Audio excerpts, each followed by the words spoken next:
안녕하십니까. 연세대학교 세브란스병원 안과에서 근무하고 있는 이승규입니다. 염증성 장질환 환자에서 발생 가능한 안과 질환에 대해서 말씀드리겠습니다.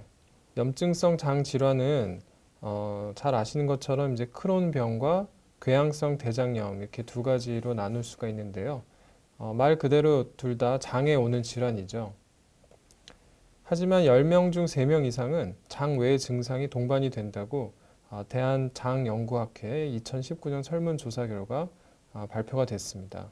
가장 흔한 장외 증상은 이제 관절 증상이 되겠고요. 그 다음은 피부 증상, 그리고 눈 증상도 세 번째로 흔한 장외 증상이 되겠습니다. 이렇게 장외 증상이 생기는 원인은 사실 명확하지는 않지만 우리 대장의 항원에 대한 어떤 면역 복합체 과민 반응으로 생각을 하고 있습니다. 소장에만 단독으로 병이 오신 환자분들은 눈 증상이 좀 적은 편인데요. 이런 이유가 아마도 대장에 있는 항원에 대한 어떤 과민 반응이 아닌가라는 생각을 하게 합니다. 그 외에도 유전 요인이 또 있을 수 있습니다. 그럼 염증성 장질환 환자의 눈 질환은 얼마나 자주 오나? 연구에 따르면은 염증성 장질환 환자의 0.3%에서 이제 13%까지 다양하게 보고가 되고 있습니다. 이렇게 유병률이 거의 50배 넘게 차이가 나는 거는 이 눈 질환 중에서 이제 다소 좀 증상이 미미한 그런 증상들은 포함이 안 됐을 경우도 있고요. 또 그런 증상까지 다 포함을 시킨 이제 그런 연구에서는 조금 더 이런 그 유병률이 더 높게 나올 겁니다. 그래서 대체로는 한 5% 남짓, 한 3에서 5% 정도가 되지 않을까 생각을 하고 있습니다. 그리고 연구에 따라서는 크론병 환자분들이 염증성 장질환 환자분보다 눈 질환이 더 자주 온다는 연구도 있는데 또 거꾸로 염증성 장질환에서 눈 질환이 더 많다는 연구도 있어서 이는 명확치는 않습니다. 그래서 다 통틀어서 대략 한 3에서 5% 정도에서 발생하는 것 같다고 보시면 될 것 같습니다. 그럼 어떤 환자분들이 이제 눈에 질환이 잘 올까요? 여성분들, 관절염이 동반된 분들, 또 유전자 중에 HLA-B27이라는 유전자가 있습니다. 이 유전자를 갖고 계신 분들은 눈 질환 중에 특히 포도막염이 잘 생길 수가 있습니다. 자, 염증성 장질환 눈의 이제 눈 질환을 말씀드리면 여기 적은 세 가지 질환이 가장 흔한데요. 상공막염, 포도막염, 공막염 이렇게 세 가지입니다. 옆에 이제 눈의 모식도를 그려놨는데 보라색으로 칠한 막이 이제 맥락막이라는 곳입니다. 원래는 빛이 이렇게 앞에 각막이란 부위로 해서 들어와서 수정체를 지나 맨 뒤에 있는 망막에 맺히면 그 막이 뇌로 가서 사물을 보게 되는데 그 망막 바로 아래층에 있어서 이제 혈액을 공급하는 주 역할을 하는 막이 바로 이 맥락막, 포도막염이 되겠습니다. 여기 염증이 오면 포도막염이라 그러고요. 이 맥락막을 또 싸고 있는 눈의 가장 겉에 있는 막을 공막이라 그러는데 눈을 싸고 있어야 되니까 굉장히 단단한 막으로 되어 있겠죠. 여기에 문제가 생기는 걸 공막염이라 그럽니다. 공막보다도 더 위층에 문제가 생기면 윗상자를 써서 상공막염, 공막 위에 염증이 있다 해서 상공막염이라고 부릅니다. 빈도로는 상공막염이 가장 흔하고 포도막염이 그 다음이고 공막염이 가장 드문 것으로 되어 있습니다. 2014년도 국민건강보험공단 자료 연구에 의하면 우리나라의 눈 질환, 염증성 장질환 환자의 눈 질환 유병률은 약 2.9%, 한 3% 정도 된다고 보고를 했고요.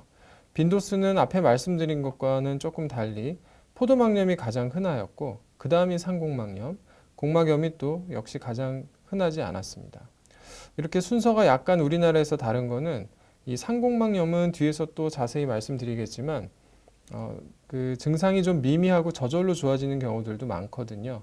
그래서 이런 상공막염 환자분들이 이 국민건강보험공단의 자료에 포함이 안 되었을 가능성이 있습니다. 그래서 상대적으로 병원의 진료를 더 많이 받게 되시는 포도막염 환자가 빈도가 더 많을 가능성도 있습니다. 자, 눈에 생길 수 있는 증상이 어떤 게 있을까요? 눈이 이제 빨개지는, 충혈되는 게 가장 또 흔한 증상 중에 하나겠죠. 그리고 눈이 또 아플 수가 있겠고요. 또 시력이 떨어지는 게 눈의 또 대표적인 증상 중에 하나죠. 그래서 이러한 눈 질환에서 올 수 있는 3대 증상을 토대로 눈에 오는 질환을 좀 살펴보도록 하겠습니다.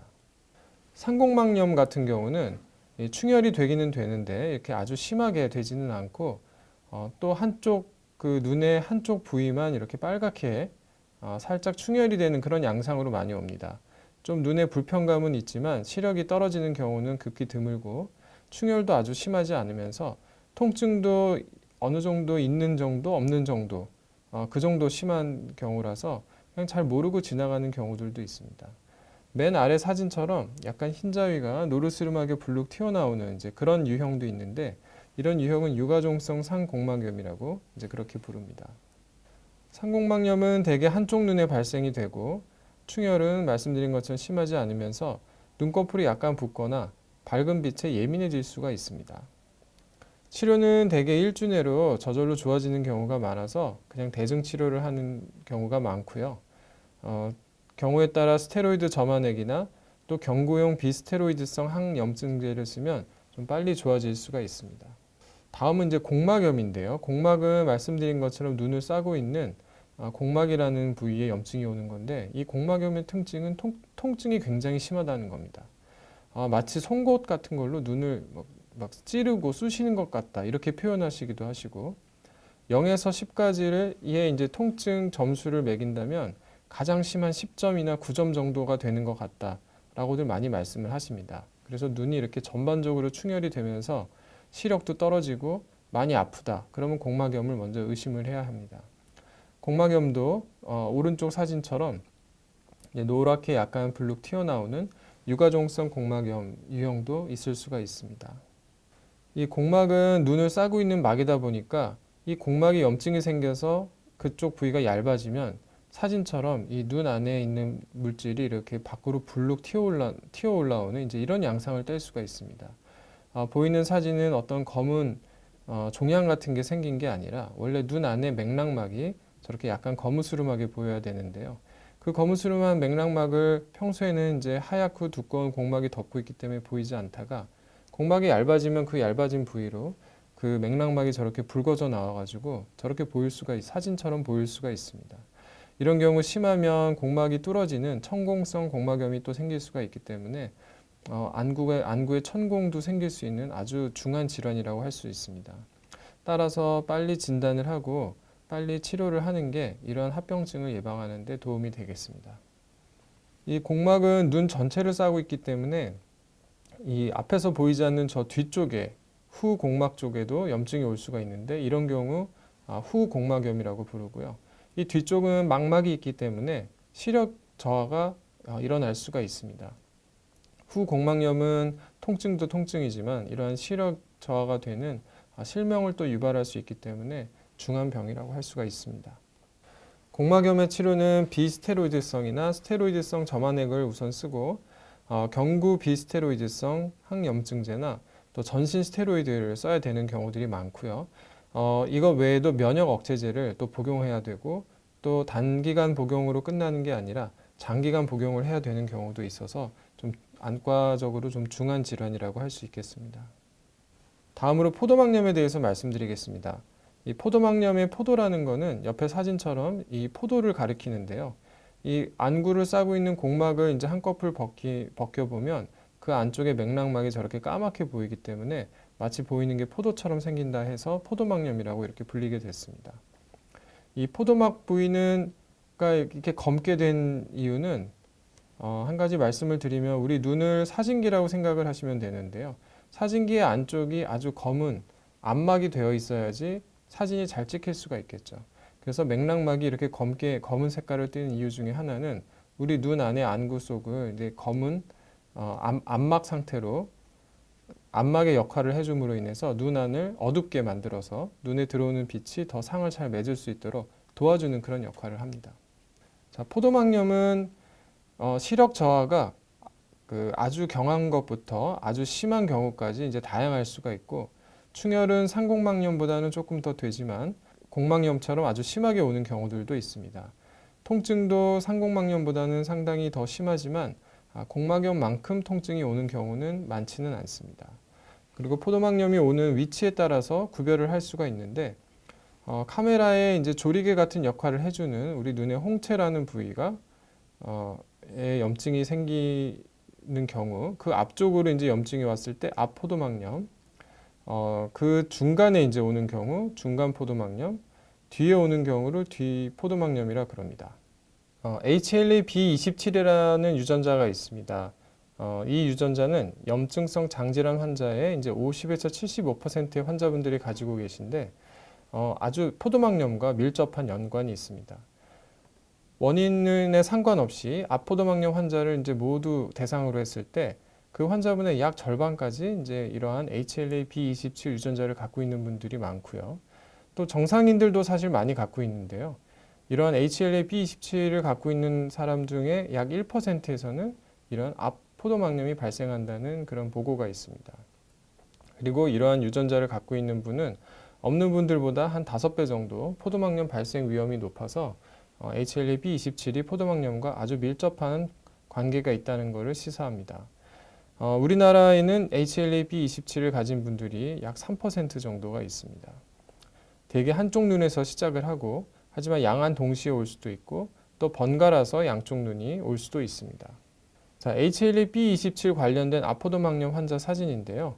눈이 충혈된 게 이제 보이실 텐데 눈 충혈된 거 외에 자세히 보시면 여기 고름처럼 하얗게 보이는 부분이 있습니다. 이게 이제 홍채의 앞쪽에 있다 그래서 우리가 앞전자를 써서 전방이라고 부르는데요.